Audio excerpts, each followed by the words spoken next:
A graça e a paz. Amém? Desculpem, se vocês falarem assim, eu não vou ouvir. Tem que fazer assim, com as mãos. Amém? Ah, perfeito. Agora vi. Mas vocês sabem, né? Meu ouvido está morto, morreu. Mas eu vejo com os meus olhos. É uma satisfação estar aqui novamente. Mais uma vez, trazendo a palavra do Senhor. Eu estive aqui no mês de setembro, alguns estavam aqui, outros não.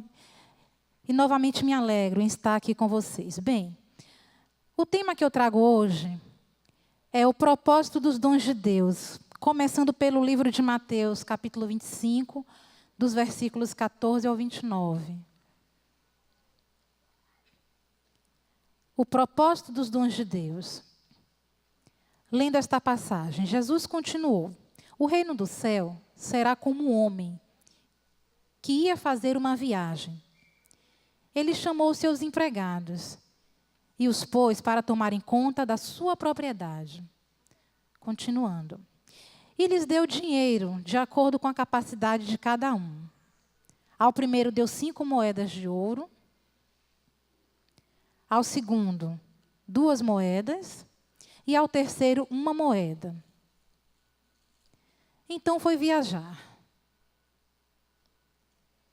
O empregado que tinha recebido 5 moedas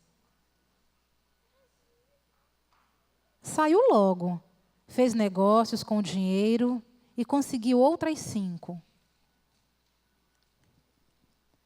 Do mesmo modo, o que havia recebido 2 moedas, trabalhou e conseguiu mais 2.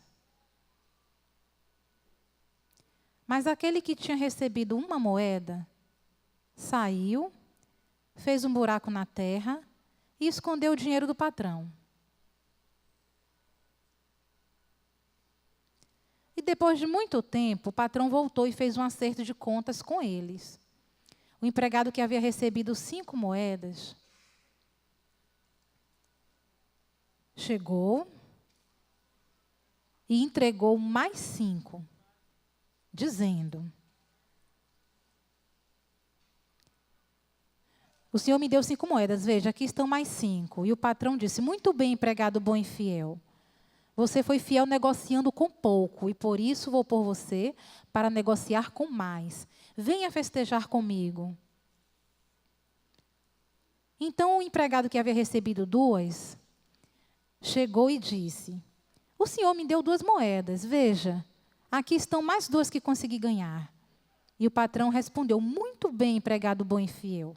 Disse o patrão: você foi fiel negociando com pouco. Por isso vou pôr você para negociar com muito. Venha festejar comigo. Aí o empregado que havia recebido 1 moeda chegou e disse: eu sei que o senhor é um homem duro, que colhe onde não plantou e junta onde não semeou. Eu fiquei com medo e por isso escondi o seu dinheiro na terra. Veja, aqui está o seu dinheiro. Empregado mau e preguiçoso, disse o patrão. Você sabia que colho onde não plantei e junto onde não semeei. Por isso você deveria ter depositado meu dinheiro no banco. E quando eu voltasse, receberia com juros. Então disse aos outros: tirem dele o dinheiro e deem ao que tem 10 moedas. Porque aquele que tem muito, receberá mais. E assim terá mais ainda. Mas o que tem pouco, até o pouco será tirado dele. Vamos orar neste momento. Senhor nosso Pai, Pai que estás no céu, que o teu Santo Espírito neste momento fale com poder ao coração de cada um, através da tua palavra, Senhor.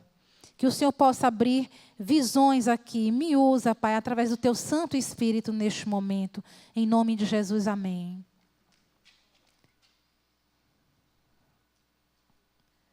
Bem, existe uma diferença entre dons e talentos. Tempos atrás, lembrando da história, E, na verdade, não havia um nome específico para a moeda. Então, a Bíblia utilizou a palavra talentos. E hoje nós conhecemos a palavra talento com um significado diferente.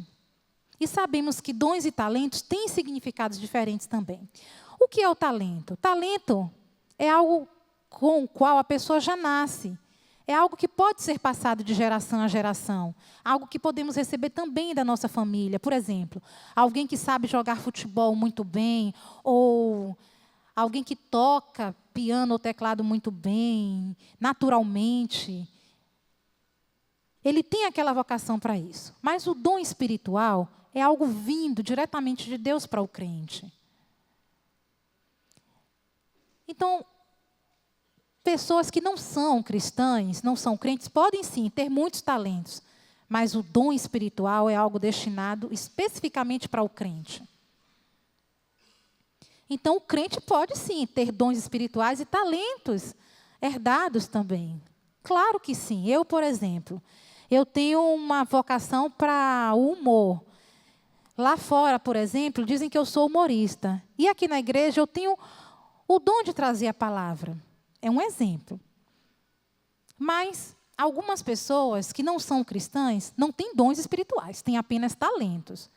Porque, como eu disse, o dom espiritual tem um objetivo, vem do Santo Espírito e tem uma finalidade específica. O talento herdado, não tem uma finalidade espiritual determinada. O dom é dado por Deus, é uma dádiva divina. E como nos diz no livro de 1 Pedro, versículo 4, o dom que Deus nos dá, e até o talento que temos, não tem o objetivo de beneficiar a nós mesmos, a si próprio, mas o objetivo de ajudar aos outros. E há também a diferença de momentos. Nós nascemos com inúmeros talentos já. Podemos já nascer com talentos. Mas o dom nós recebemos apenas quando conhecemos a Cristo Jesus. São finalidades distintas. No livro de 1 Pedro, no capítulo 4, nos versículos 10 e 11, diz que devemos administrar bem os dons que recebemos de Deus, o dom que Deus já nos deu, e usarmos em benefício do próximo, pregando, levando a palavra de Deus, servindo uns aos outros e fortalecendo o corpo de Cristo, para a glorificação do nome do Senhor Jesus. Os dons espirituais, eles são dados, como eu disse, não para beneficiar a mim mesmo, mas para benefício de outras pessoas. No sentido de obedecermos aos 2 maiores mandamentos da palavra: amar a Deus acima de tudo e amar ao próximo. Às vezes algumas pessoas dizem, eu amo a Deus, mas não demonstram amor ao próximo. Então eu pergunto, que amor é este? Demonstramos amor a Deus quando amamos ao próximo. Então, este dom que eu recebi de Deus, ele deve ser usado em benefício do próximo e não em benefício de mim mesmo. Então, a primeira lista dos dons espirituais aparece no livro de Romanos, capítulo 12. O dom da profecia, o ministério de servir, o dom de ensinar, o dom de exortar, o dom da generosidade, o dom da liderança, o dom da misericórdia. A segunda lista dos dons espirituais aparece no livro de 1 aos Coríntios. Palavra de sabedoria, a palavra de conhecimento, o dom da fé, o dom da operação de milagres, o dom da profecia, o dom da sabedoria espiritual. Tudo isso deve ser usado de forma maravilhosa, no sentido de proporcionar um aprendizado. E tem aquele outro dom, que é o dom de línguas e o dom da interpretação de línguas. Eu esqueci de passar o slide.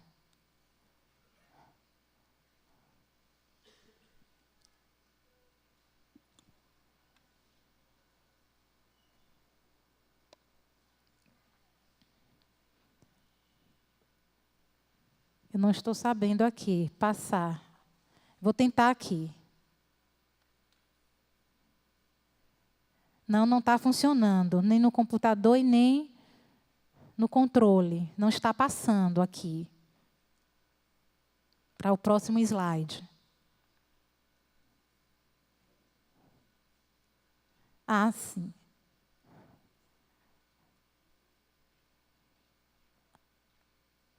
Ufa. Desculpe, eu não estou acostumada a usar este controle. Bem, então a terceira lista aparece no livro de Efésios. Dom, uns são destinados a apóstolos, outros a profetas, outros a evangelistas, a pastores e a mestres. Então são diferentes dons para propósitos distintos. A Bíblia nos mostra, na verdade, existem muito mais do que até estes. E Deus deu a cada um dom que deve ser usado. Com qual objetivo? A edificação da igreja de Cristo, o crescimento do corpo de Cristo. Fortalecimento deste corpo.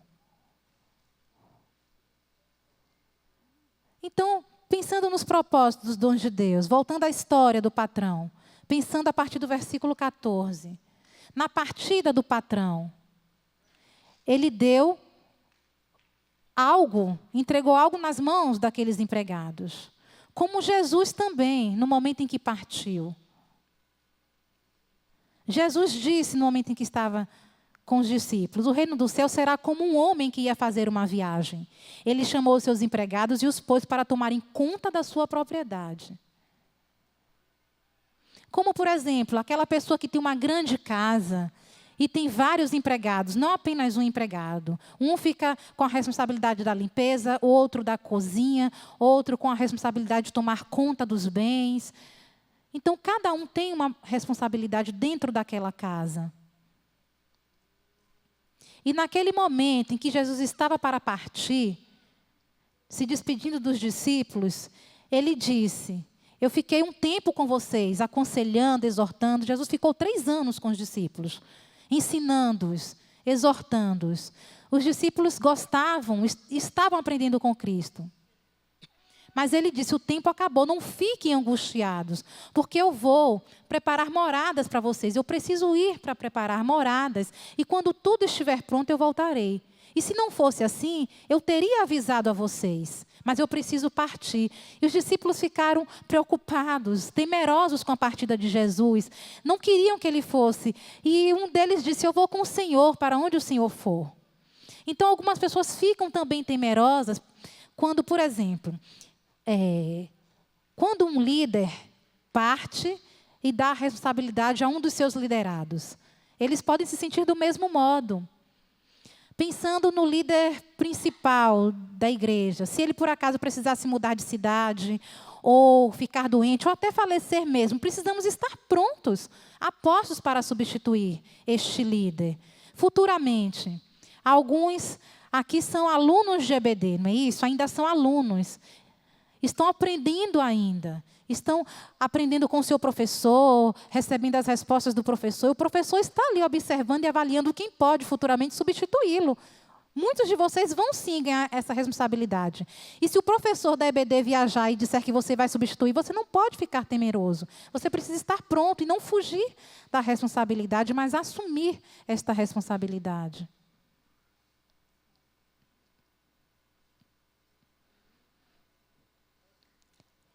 E a segunda questão diz respeito ao que o Senhor colocou nas nossas mãos. Que objetivo tem este dom? Por que Deus escolheu alguns? Como nos diz no livro de Efésios, no capítulo 4, versículos 11 e 12. Foi Deus quem deu dons às pessoas. Ele escolheu alguns para serem apóstolos, outros para profetas, outros para evangelistas, e ainda outros para pastores e mestres da igreja. E ele fez isso para preparar o povo de Deus para o serviço cristão, a fim de construir o corpo de Cristo, a igreja de Cristo.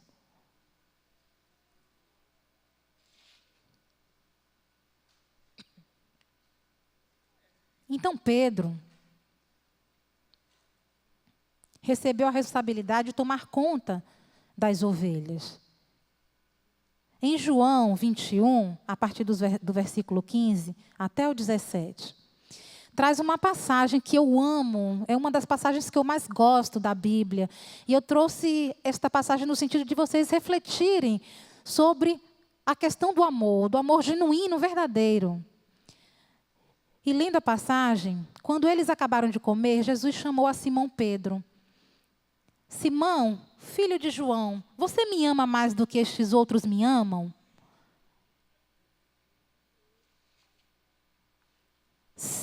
E Pedro respondeu, sim, o Senhor sabe que eu amo.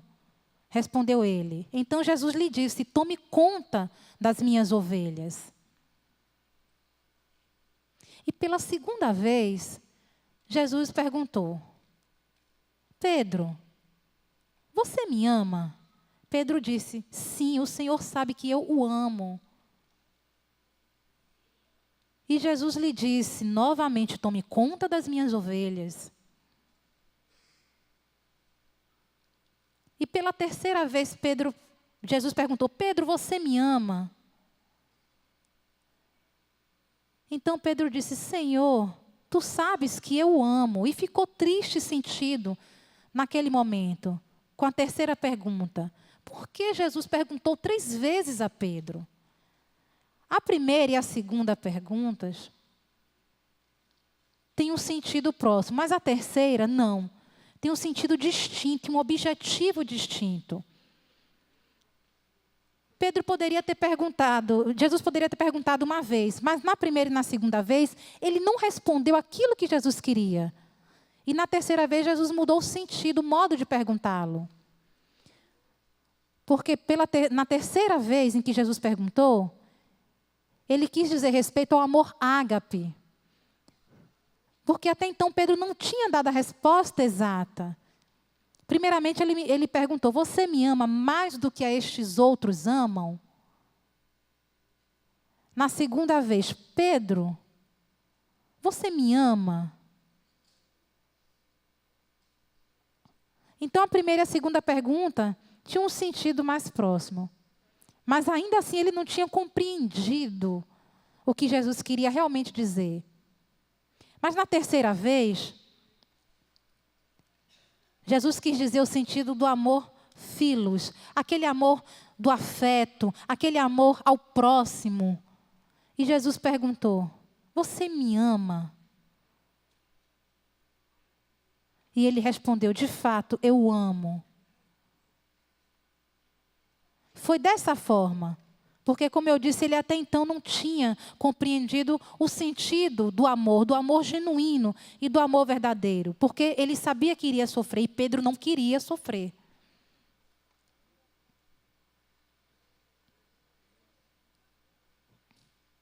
E falando do amor ágape, Abraão era um homem que amava a Deus. E Deus, por amor, também concedeu um filho a Abraão. Mas, em um determinado momento, pediu a Abraão que sacrificasse esse filho.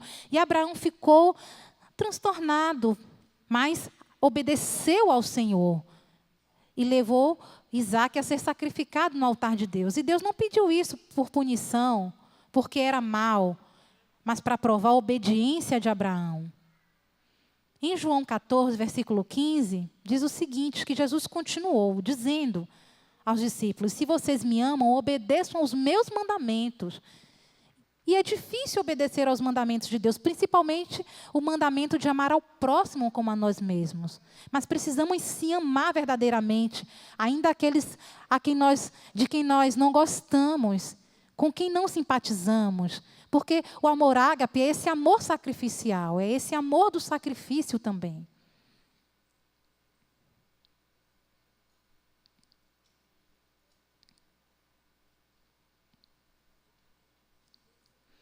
Pedro recebeu um dom num determinado momento, através do Santo Espírito de Deus. E ele respondeu, o Senhor é o Messias, o Filho do Deus vivo. E Jesus afirmou: Simão, filho de João, você é feliz porque esta verdade não foi revelada a você por nenhum ser humano, mas veio diretamente do meu Pai que está no céu. No livro de Mateus, no capítulo 16. E Jesus também disse: portanto eu lhe digo, você é Pedro. E sobre esta pedra construirei a minha igreja. Muitos podem pensar: Deus escolheu a Pedro, Deus escolheu outros pastores, mas eu não sou pastor, não tenho o dom do pastor, eu não posso assumir essa responsabilidade. Muitos podem afirmar isso. E eu pergunto a vocês, quem é Pedro hoje? Vocês são o Pedro. Eu sou o Pedro. A Bíblia nos diz, como ele falou para Pedro: sobre esta pedra construirei a minha igreja. Então, essa responsabilidade é de cada um de vocês. É desta igreja. Porque esta igreja é o Pedro. Eu sou o Pedro. Então, precisamos vencer. A morte será vencida. O terceiro ponto diz respeito à prestação de contas que cada um vai dar diante do Senhor, no dia do juízo. Aquilo que fizemos, as nossas decisões ativas e passivas. Em Eclesiastes 12, 14, nos diz isso, que teremos que mostrar aquilo que trouxemos nas nossas mãos, tudo de bom e de ruim, inclusive o que está em segredo, seja o bem ou o mal. E cada um quer uma recompensa, quer receber a coroa da vida ou não quer receber esta coroa? Em Mateus 25, a partir do 31 até o 46, Jesus continuou dizendo que quando ele estiver assentado no trono diante dos anjos, reunido, ele separará as ovelhas do lado direito e separar os bodes do lado esquerdo.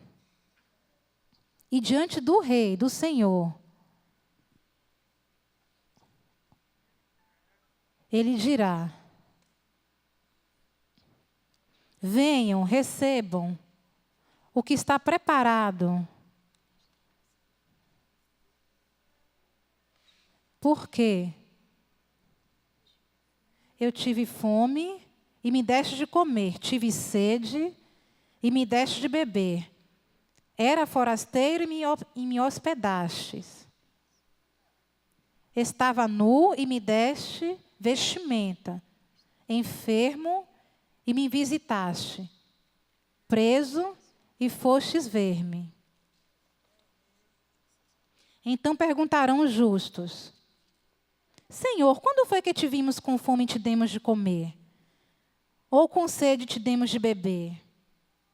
E quando te vimos forasteiro e te hospedamos, ou nu e te vestimos? E quando te vimos enfermo ou preso e te fomos visitar?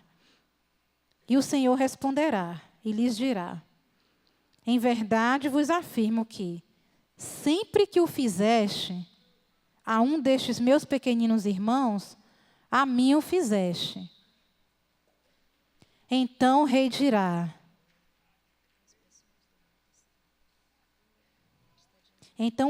também aos que estiverem à sua esquerda: apartai-vos de mim, malditos, para o fogo eterno, preparado para o diabo e seus anjos. Porque tive fome e não me deste de comer, tive sede e não me deste de beber, sendo forasteiro e não me hospedastes, estando nu não me vestistes, achando-me enfermo e preso não fostes ver-me, doente não fostes visitar-me.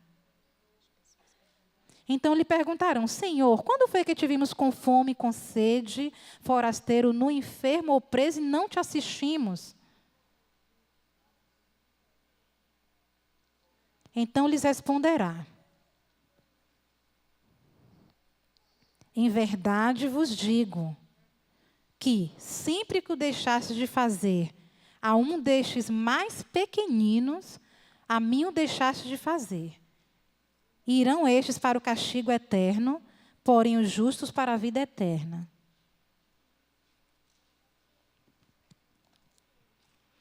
Então, o que cada um de vocês tem nas mãos? O que temos em nossas mãos?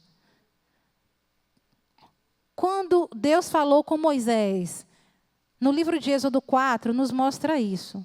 O Senhor perguntou a Moisés, o que é isso que você tem na mão? Porque Deus pediu a Moisés que libertasse o povo dele do Egito. E hoje eu faço essa pergunta, o que você tem em tuas mãos? Você precisa de mãos físicas, de pernas físicas para agir? Precisam? Claro que não. Vocês precisam de atitude. Nós precisamos de atitude. Olha o exemplo de Nick. Ele não tem pernas, nem braços, nem mãos. E ele age, ele evangeliza. Tem caminhado pelo mundo com misericórdia. E milhões de pessoas já foram evangelizadas por ele. E nós estamos aqui dando desculpas.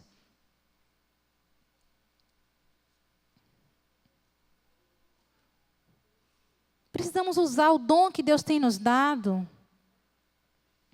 Porque hoje estamos vivos, mas depois que morrermos, não haverá mais tempo. Em Eclesiastes 9, versículo 10, diz que o que as nossas mãos tiverem que fazer, que o façam com toda a sua força. Porque na sepultura para onde vamos, não há atividade, nem planejamento, nem conhecimento, nem sabedoria alguma. Então, façamos agora.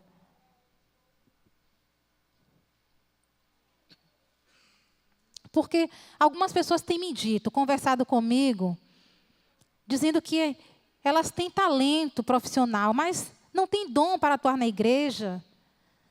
Mas eu pergunto, aqui tem tantos ministérios, tantas atividades. Eu, pessoalmente, só tenho experiência no Ministério de Surdos. Conheço alguns surdos que têm experiência, conheço alguns intérpretes, outros têm mais habilidade, mais fluência, outros menos. Mas o que é que eu tenho observado? Algo que tem me deixado muito triste.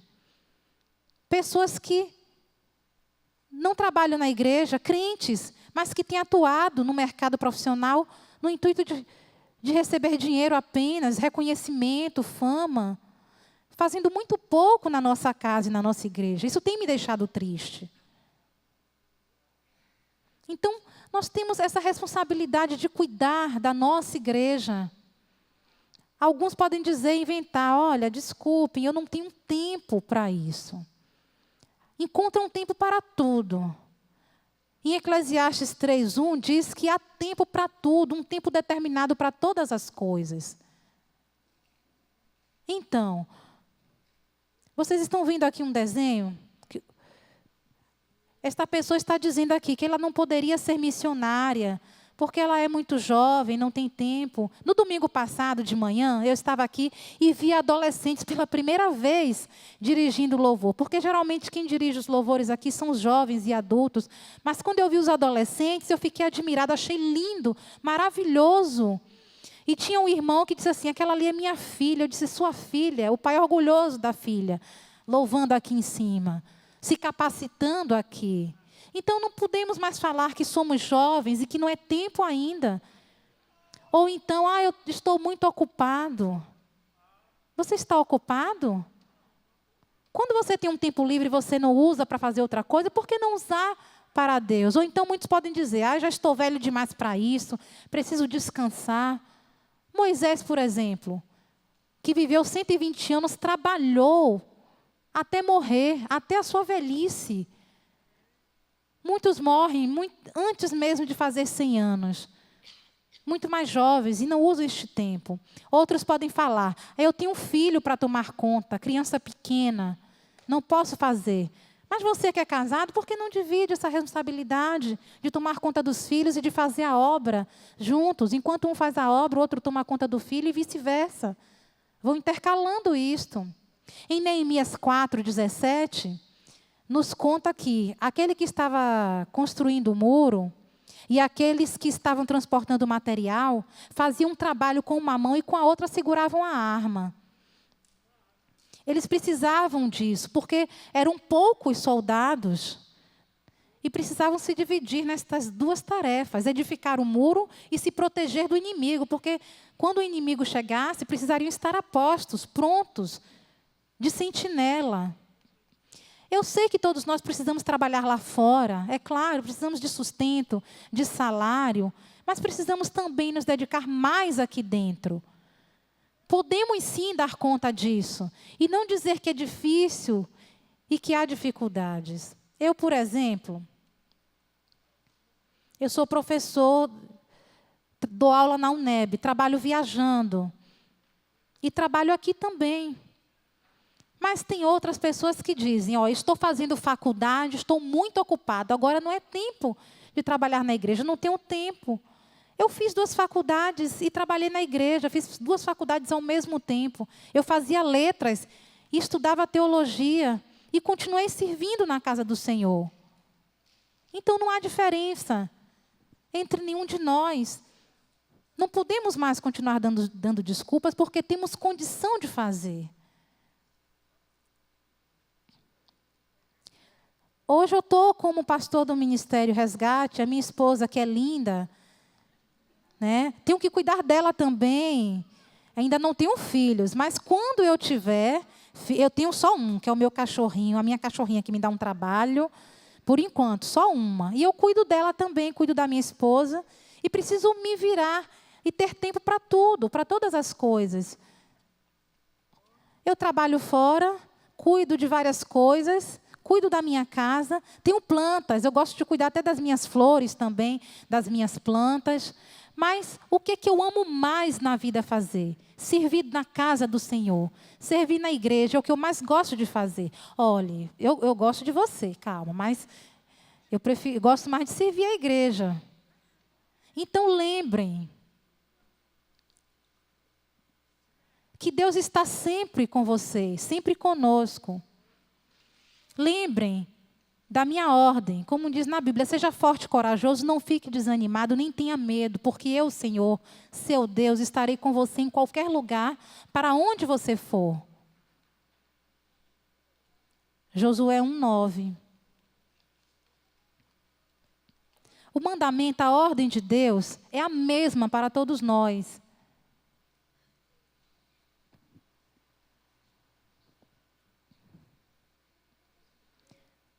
Vão a todos os povos do mundo e façam com que sejam meus seguidores, batizando esses seguidores em nome do Pai, do Filho e do Espírito Santo, ensinando-os a obedecer tudo o que tenho ordenado a vocês. E se lembrem, eu estou com vocês todos os dias, até o fim dos tempos. Deus deu a vocês diferentes dons, mas deu o mesmo valor a cada um de nós. Os dons são diferentes, mas o valor que Ele dá a vocês é o mesmo, a cada um de nós é o mesmo. Então não podemos mais parar nem esperar. Então eu peço que cada um de nós reflitamos. Como temos usado o dom que Deus nos deu? Por amor ao próximo, a Deus, ou pensando somente em nós mesmos? Deus faz a mesma pergunta a você, a mesma pergunta que fez a Pedro a você. Deus está perguntando a você, você me ama?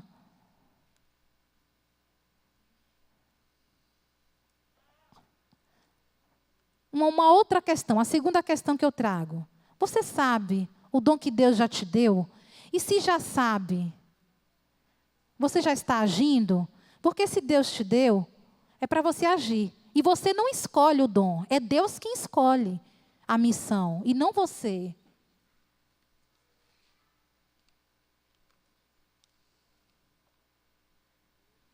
E a terceira questão que eu trago, e peço que reflitamos, com qual dos 3 servos você tem se identificado? O primeiro, o segundo ou o terceiro? Porque vamos prestar contas a Deus. Vocês estão prontos? Estamos prontos para prestar contas a Deus e receber a coroa da vida? Então eu peço que reflitamos sobre isso e que a gente não desista, não deixemos este dom, porque o Senhor vai nos dar a vitória está mais perto do que a gente imagina. Veja a figura deste homem aqui, cavando, cavando, trabalhando, cansado, desistindo e voltando, perdendo a bênção. Mas tem um aqui que continuou tirando esta pedra. Então, pensemos sobre isso. E que a gente não desista do dom que Deus nos deu, que a gente não abandone e não guarde a missão que o Senhor nos deu. Amém? Que Deus abençoe a todos. Vamos orar neste momento. Peço que todos fiquem de pé para encerrarmos.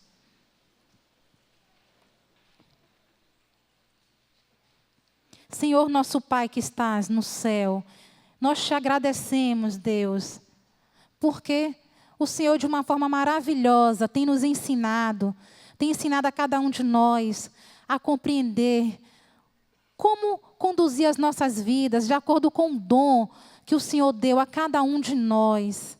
Em nome do Senhor Jesus, nós te pedimos que o Senhor nos fortaleça, Pai, que o Senhor dê a cada um sabedoria, entendimento de como agir na tua obra e de como usar o dom e a missão que o Senhor tem dado a nós. Que possamos nos preparar, nos capacitar para te dar o melhor, Senhor, no teu serviço, na tua casa. Em nome do Senhor Jesus, nós te agradecemos por este momento e que cada um possa ir para casa, conduzido por ti e refletindo sobre esta palavra.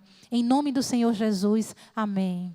Que Deus abençoe a todos vocês. À noite, mais uma vez, estaremos aqui, às 5 e às 7. Deus os abençoe.